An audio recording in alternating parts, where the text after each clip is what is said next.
രാഷ്ട്രീയം ഒട്ടും ചേരാത്ത വ്യക്തിയാണ് നടനും കേന്ദ്രമന്ത്രിയുമായ സുരേഷ് ഗോപി. വഴിതെറ്റി രാഷ്ട്രീയത്തിൽ വന്ന സുരേഷ് ഗോപിയുടെ ഒരു കാലത്തെ ഇഷ്ട രാഷ്ട്രീയക്കാർ കെ കരുണാകരനും ഇ.കെ. നയനാരും ഒക്കെ ആയിരുന്നു. ബി.ജെ.പിയെ കടുത്ത രീതിയിൽ എതിർത്ത ആളായിരുന്നു സുരേഷ് ഗോപി. കോൺഗ്രസിനോടും CPM-നോടും ഒരുപോലെ മൃദു സമീപനമായിരുന്നു ഒരു കാലത്ത് സുരേഷ് ഗോപി സ്വീകരിച്ചിരുന്നത്. ആ സുരേഷ് ഗോപിയുടെ വ്യക്തിത്വമൊക്കെ നഷ്ടപ്പെട്ട് ഇപ്പോൾ ബി.ജെ.പിയുടെ ചക്രവ്യൂഹത്തിൽ കിടന്ന അദ്ദേഹം ആറാടുകയാണ്. ഇപ്പോഴത്തെ സുരേഷ് ഗോപി പുതിയ ജനകീയ സംവാദ പരിപാടിക്ക് തുടക്കമിട്ടിരിക്കുകയാണ്. SD കോഫി ടൈംസ് എന്ന പേരിലാണ് പുതിയ പരിപാടി സംഘടിപ്പിക്കുന്നത്. കഴിഞ്ഞ കുറച്ചു നാളുകളായി സുരേഷ് ഗോപി സംഘടിപ്പിച്ച കലുങ്ക് സംവാദ സദസ്സ് രാഷ്ട്രീയ കേന്ദ്രങ്ങളിൽ വലിയ വിമർശനങ്ങൾക്കും പാർട്ടിക്കുള്ളിൽ തന്നെ ആശങ്കകൾക്കും വഴിവെച്ചിരുന്നു. ഇതിന് പിന്നാലെയാണ് സുരേഷ് ഗോപി പുതിയ സംവാദ പരിപാടിയുമായി രംഗത്തെത്തിയിരിക്കുന്നത്. രാഷ്ട്രീയ പക്വതയില്ലാത്ത മറുപടികൾ പാർട്ടിയെ പ്രതികൂലമായി ബാധിക്കുമെന്ന വിലയിരുത്തൽ BJP നേതൃത്വത്തിനുണ്ടായിരുന്നു. PR ഏജൻസികളുടെ സഹായത്തോടെ നടത്തുന്ന ഇത്തരം പരിപാടികൾ ഉപേക്ഷിക്കണമെന്നും ഒരു വിഭാഗം ആവശ്യപ്പെട്ടിരുന്നു. ഈ പശ്ചാത്തലത്തിലാണ് കൂടുതൽ സൗഹൃദപരവും അനൌദ്യോഗികവുമായ SD കോഫി ടൈംസ് എന്ന സംവാദത്തിന് മന്ത്രി തുടക്കമിട്ടിരിക്കുന്നത്.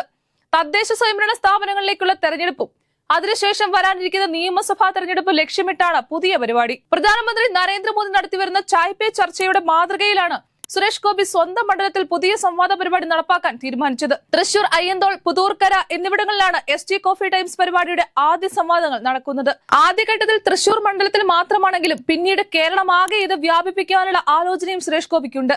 മുൻപ് കലുങ്ക് എന്ന പേരിൽ സുരേഷ് ഗോപി നടത്തിയ ജനകീയ സംവാദ പരിപാടി സുരേഷ് ഗോപിയുടെ പെരുമാറ്റം മൂലം തന്നെയായിരുന്നു വിവാദത്തിൽപ്പെട്ടത്. തനിക്ക് മുന്നിൽ വരുന്ന നിവേദനങ്ങളെയും ആളുകളുടെ പ്രശ്നങ്ങളെയും വേവലാതികളെയും ഏതു നിലയിലാണ് ഉൾക്കൊള്ളേണ്ടതെന്ന് സുരേഷ് ഗോപിക്ക് അറിയില്ല. തന്റെ ഉള്ളിൽ ഒളിച്ചിരിക്കുന്ന ഭരചന്ദ്രൻ പുറത്തു ചാടുകയാണ് എപ്പോഴും. ആളുകളുടെ പ്രശ്നങ്ങൾ കേൾക്കുക എന്നതാണ് ഒരു ജനപ്രതിനിധിയുടെ ഏറ്റവും പ്രധാനപ്പെട്ട കർത്തവ്യം. എന്നാൽ സുരേഷ് ഗോപി ആരുടെയും പ്രശ്നങ്ങളും വേവലാതികളും കേൾക്കുവാൻ തയ്യാറല്ല. എല്ലാത്തിനോടും തികഞ്ഞ അസഹിഷ്ണുതയാണ് സുരേഷ് ഗോപിയുടെ കയ്യിലുള്ളത്. മുൻ മുഖ്യമന്ത്രിമാരായ ഉമ്മൻചാണ്ടിയും VS അച്യുതാനന്ദനും AK ആന്റണിയും ഇപ്പോഴത്തെ മുഖ്യമന്ത്രി പിണറായി വിജയനും ഒക്കെ നടത്താറുള്ള ജനകീയ സംവാദ പരിപാടികൾ നമുക്കറിയാവുന്നതാണ്. ജനപ്രതിനിധി ഒരിക്കലും ജനങ്ങൾക്ക് മുകളിലല്ല എന്ന നിലയിൽ തന്നെയാണ് അവർ ജനങ്ങളോട് ഇടപെടുക. എന്നാൽ സുരേഷ് ഗോപിയിലേക്ക് വരുമ്പോൾ വല്ലാത്തൊരു പ്രമാണിത്വം അദ്ദേഹത്തിന് എപ്പോഴും പ്രകടമാകാറുണ്ട്. ആ പ്രമാണിത്വം കേരളം പോലൊരു രാഷ്ട്രീയ മണ്ഡലത്തിനൊട്ടും യോജിച്ചതല്ല. ജനങ്ങളുമായി ചേർന്ന് നിൽക്കുന്നവരെ കൂടുതൽ ഹൃദയത്തിലേറ്റുന്ന നാടാണ് കേരളം. തൃശൂരിലെ വിജയം എക്കാലത്തെയും വിജയമായാണ് സുരേഷ് ഗോപി കാണുന്നത്. യാഥാർത്ഥ്യം പറഞ്ഞാൽ BJPക്കുള്ളിൽ തന്നെ വലിയൊരു വിഭാഗത്തിന് സുരേഷ് ഗോപി ഒരു അസ്വസ്ഥതയായി മാറിയിട്ടുണ്ട്.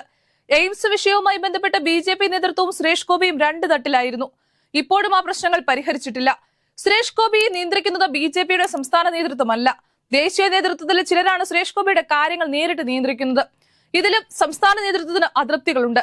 സുരേഷ് ഗോപി സാമൂഹ്യ മാധ്യമങ്ങളിൽ കോമാളിയായി മാറുമ്പോൾ വരുന്ന തദ്ദേശ സ്വയംഭരണ സ്ഥാപനങ്ങളിലേക്കും നിയമസഭയിലേക്കുമുള്ള തെരഞ്ഞെടുപ്പ് പടിവാതിക്കൽ എത്തി നിൽക്കുമ്പോൾ BJPക്കും കോമാളി പരിവേഷം ലഭിക്കുമോ എന്നതാണ് ചില മുതിർന്ന നേതാക്കളുടെ ആശങ്ക.